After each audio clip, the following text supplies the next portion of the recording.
I'm going to show you how to assemble Ikea PLATSA wardrobes. We have a combination of 12 door, 6 drawer, few shelves and hanging rails in this case. All this assembly gonna be in 4 parts, and in this part 3, I'm gonna take you through the joining the Ikea PLATSA wardrobe. I'm gonna do it a slightly different way than you have it in the instructions. I found it this way a bit stronger than the original one, how you have it in instructions, and also I don't like the brackets, how they put them at the front.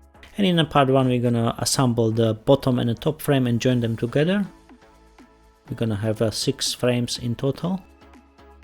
In part 2 I'm gonna show you how to assemble drawers, how to do the hanging rail, shelves and the doors, how to speed up the process as we have 12 doors in this case. In part 4 I'm gonna show you how to attach the wardrobe on the wall, how to do this correct way. Let's start with the part 3 now. First we're gonna remove the doors. Originally I would do the doors only at the end after I fix the wardrobes on the wall and join them together, but for this video purposes I did the doors in part 2. Just remove the doors, it's not too much work, use just one screw, release the doors. For the top doors there is 2 hinges, you open 2 screws in each hinge and here 3 screws. And you can release the doors. The brackets, they staying on the frames. We just place the doors on the brackets and secure it back. It's gonna be easy, but as I mentioned, normally I do the doors at the end.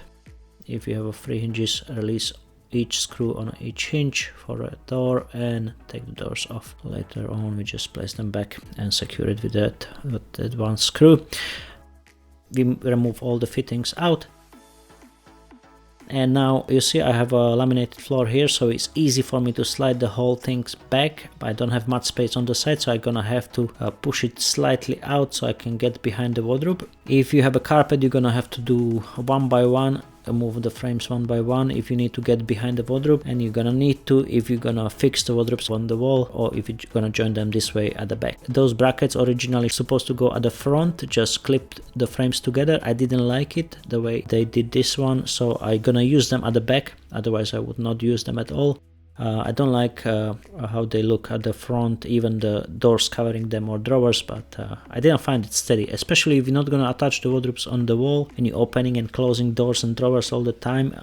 I think it would wobble over time. We have a skirting board in this case, so I don't mind the brackets not going all the way in. You see they're sticking out slightly from the back panels, but if you don't have a skirting board and you're flushing the wardrobe with the wall, don't put the brackets on as they're sticking out slightly, so you're not going to be able to flush the wardrobe completely to the wall. So I'm happy at the back, and we can move at the front. As you see, we have a bit of gap here, so we're gonna use the same joining screws as in a Ikea Pax wardrobe. If you did those before, you would be familiar with them. If not, you can find them in any DIY shop. We're gonna use electric drill.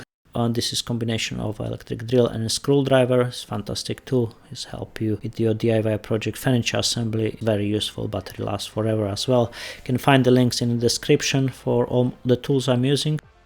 This is the joining screws here, male and female part joined together, and we're gonna drill it through the panels and then join the frame together. I find it this way much stronger than with those brackets. Gonna use 3 on each side, 2 on a big frame and 1 on a small frame. In case you have some gap opening on the top or bottom, you can use 3 in the big frame, 1 in the small frame. It should be enough. Just bear in mind, go between the drawers or between the space where you're putting the shelves. This is the joining screws, so just place the female part and join from the other side together. You see the frame is closing nicely together, no gap at all. Happy with that. This connection is nice and strong, and you don't need to be worried when you're gonna open and close the wardrobe million times. Gonna move bit by bit in or out. So we do this all over the wardrobes.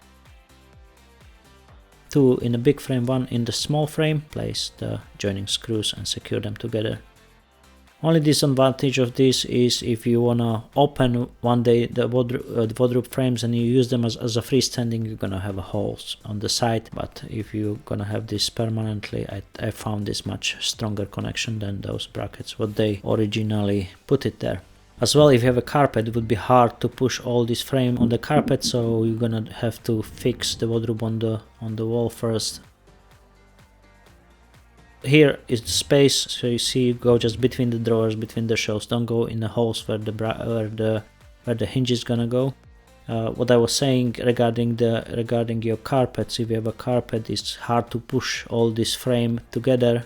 You see, I don't have enough space on the side as well, so you just do frame by frame. Mark the wall first for the wall fixing. If you're fixing the frames to the wall, then you pull it out one by one, and then once you finish the drilling, you push them back one by one, join it together, and then you secure it on the wall. But here in a wooden floor or laminated floor, it's easy to slide even this big frame, and especially if you don't have those longer legs. If you have those longer legs, you can use different legs here. As you know, you have to watch out to don't break the legs. So here you see we have a little bit of gap, so I just push the wardrobe slightly to the left and the gap is gone. If you still have some gap, you just put extra joining screws.